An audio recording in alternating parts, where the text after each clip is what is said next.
الحمد لله الرزاق وأشهد أن لا إله إلا الله وحده لا شريك له وأشهد أن محمدا عبده ورسوله صلى الله عليه وعلى آله وصحبه سلم تسليما أما بعد.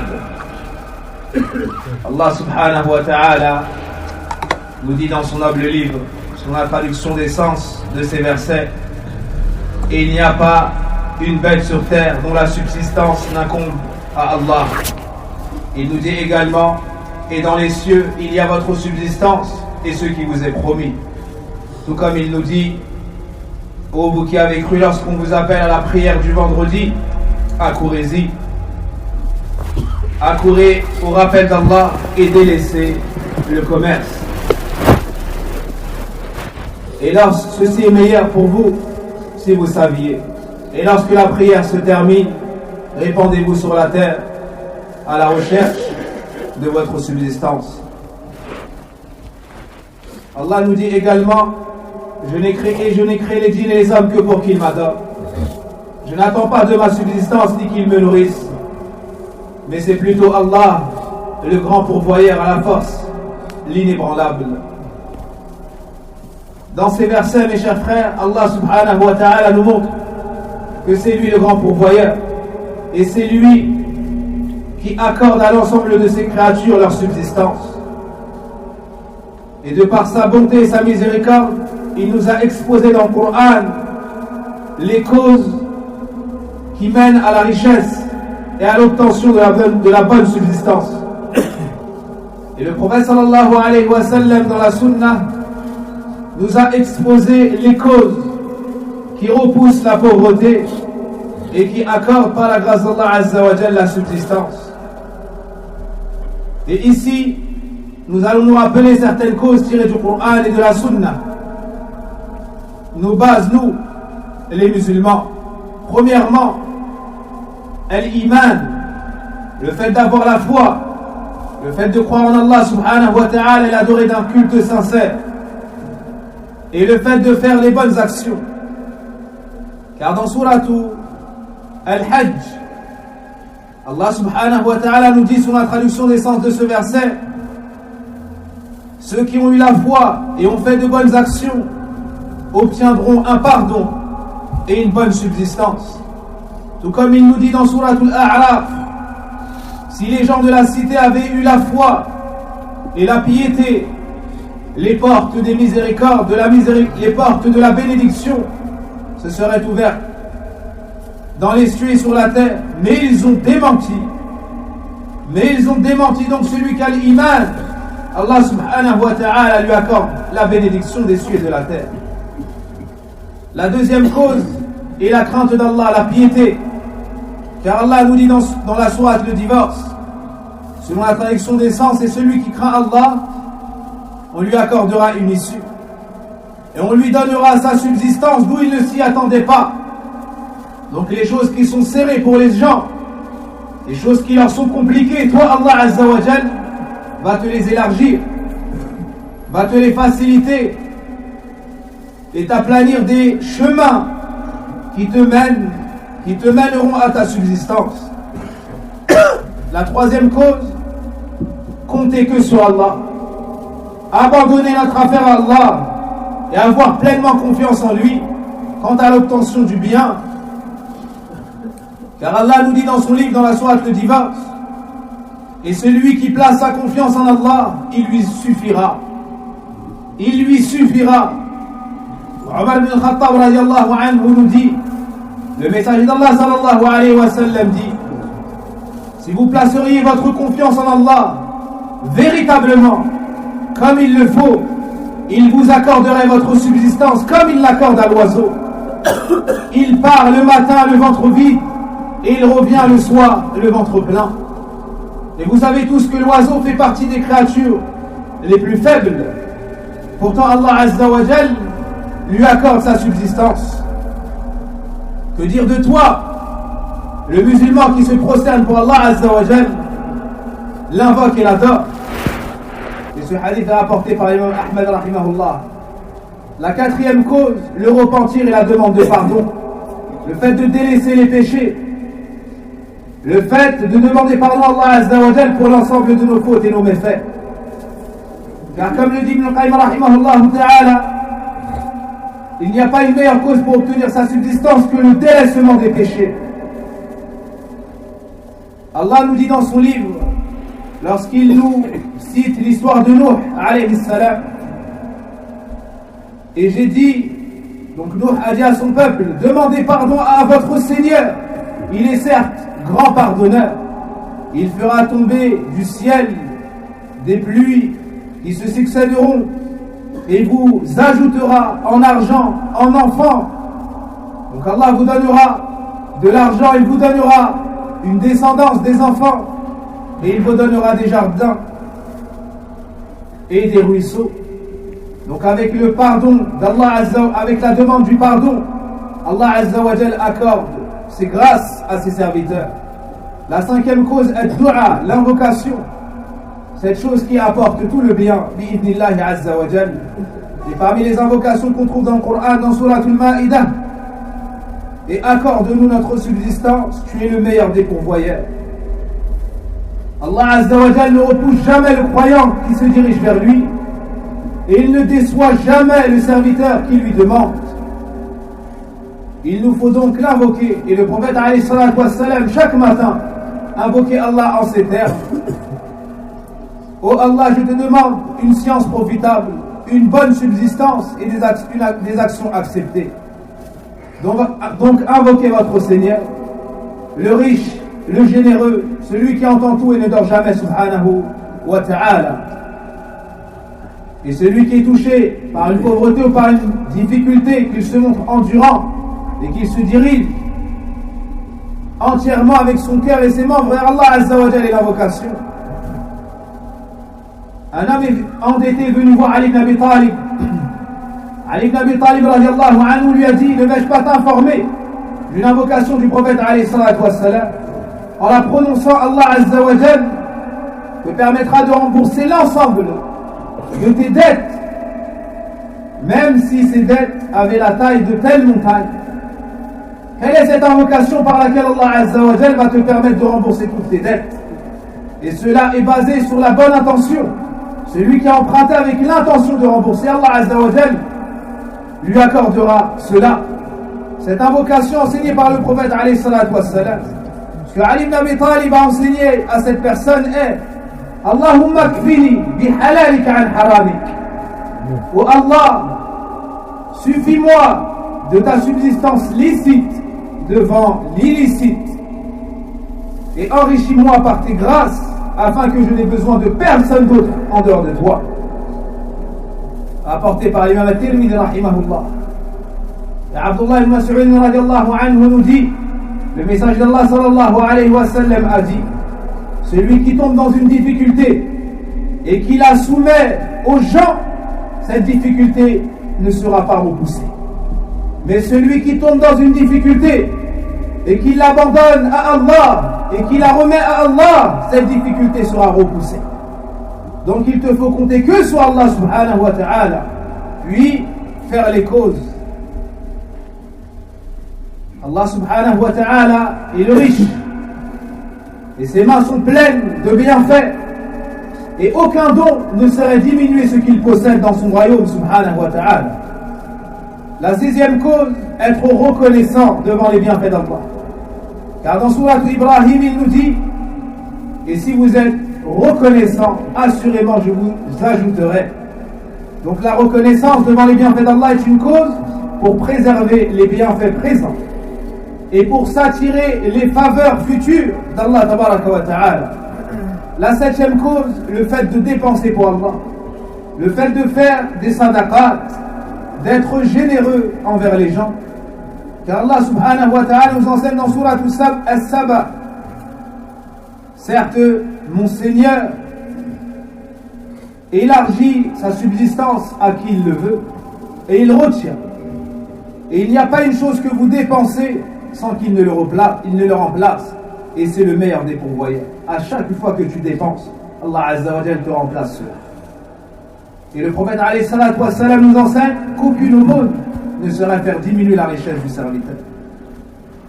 Prenez soin des pauvres et des besogneux, particulièrement en hiver. Dépensez de ce qu'Allah Azza wa Jal vous a facilité. Tu connais un tel dans le besoin, achète-lui une couverture pour qu'il se préserve du froid.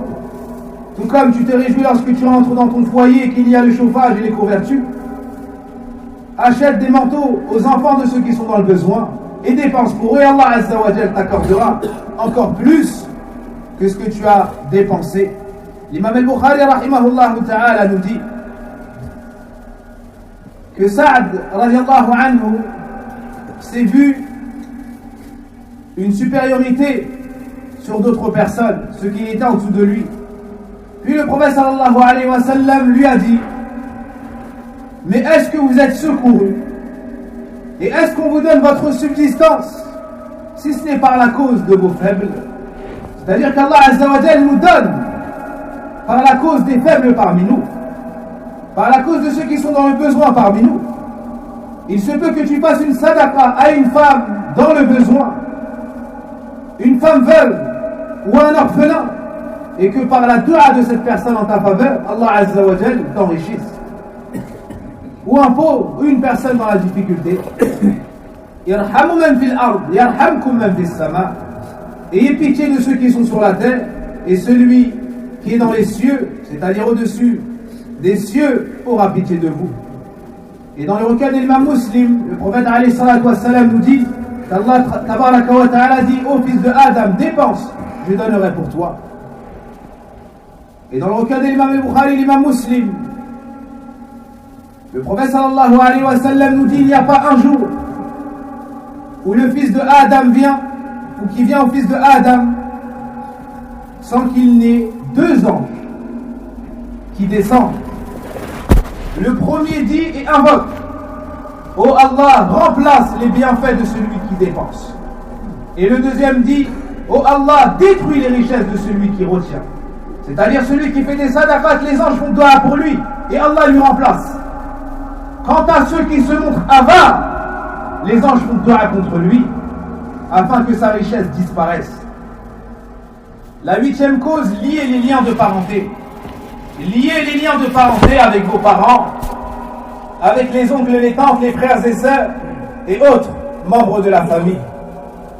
Anas ibn Malik nous dit que le prophète alayhi salatu wassalam a dit: celui qui aimerait voir sa subsistance ou sa richesse s'élargir, sa vie s'allonger, qu'il lie les liens de parenté. Lier les liens de parenté est une cause pour vivre plus longtemps et une cause pour voir ses richesses augmenter. La neuvième cause, le fait de faire suivre le hajj de la Umrah et la Umrah du hajj. Le fait de faire la Umrah puis le hajj, puis la Umrah puis le hajj. Car Imam al-Tirmidhi nous dit que le prophète alayhi salatu wassalam a dit: faites suivre la Umrah du hajj. Car ces deux choses-là repoussent la pauvreté et les péchés. Ces deux choses-là repoussent la pauvreté et les péchés. Certaines personnes disent: nous n'allons pas au hajj car c'est cher. Mais lorsqu'elles vont en vacances, elles dépensent bien plus que cela. Certaines personnes disent: on ne va pas au hajj car c'est cher.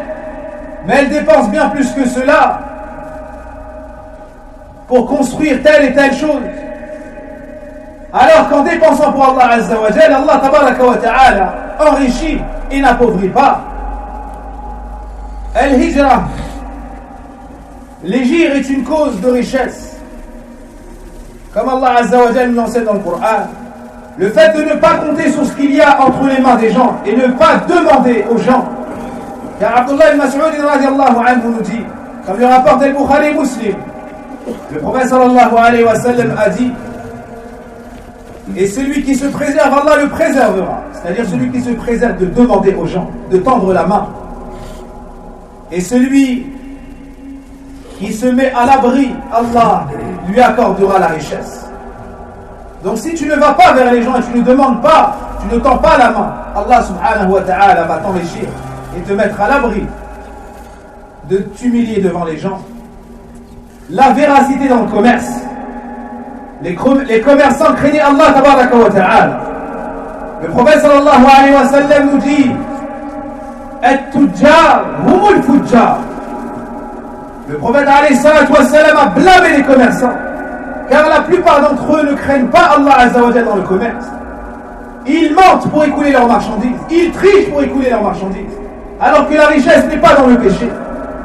Le prophète sallallahu alayhi wa sallam nous dit que celui qui vend et achète, les deux ont le choix tant qu'ils ne se séparent pas. Lorsqu'ils se séparent et ont fait le contrat, lui a vendu et lui a accepté, ils ne peuvent plus revenir sur leurs paroles, sauf s'ils s'entendent sur cela. Puis il nous dit sallallahu alayhi wa sallam, s'ils sont véridiques et ils disent la vérité, il dit par exemple dans telle chose il y a tel défaut et il y a tel avantage, il est véridique, Allah Azza wa Jal va mettre la bénédiction dans cela. Et s'ils mentent et ils trichent et ils cachent les défauts, Allah va faire disparaître la bénédiction. Donc les commerçants doivent être véridiques dans la vente et dans le commerce, dans l'achat, s'ils souhaitent la richesse et la bénédiction. La 13e cause, le fait de faciliter aux gens qui sont dans le besoin, le fait de dépenser et de leur faciliter ceux qui sont endettés auprès de toi. Accorde-leur un délai. Ceux qui sont endettés auprès de toi, efface leurs dettes et Allah Azza wa Jal t'enrichira. Le prophète sallallahu alayhi wa sallam nous dit, celui qui facilite à celui qui a une dette auprès de lui, Allah lui facilitera dans ce bas monde et dans l'au-delà. La 4e cause, le mariage. Allah subhanahu wa ta'ala nous montre dans le Coran qu'il nous faut marier les célibataires parmi nous, et s'ils sont pauvres, Allah les enrichira. Et Abdullah ibn Abbas radiallahu anhuma disait, cherchez la richesse dans le mariage. La 15e cause, le fait de faire beaucoup d'enfants. Le fait de faire beaucoup d'enfants est une cause de richesse. Car l'enfant, lorsqu'il vient, Allah Azza wa Jalla lui garantit sa subsistance. Donc Allah va t'enrichir afin que tu dépenses pour cet enfant.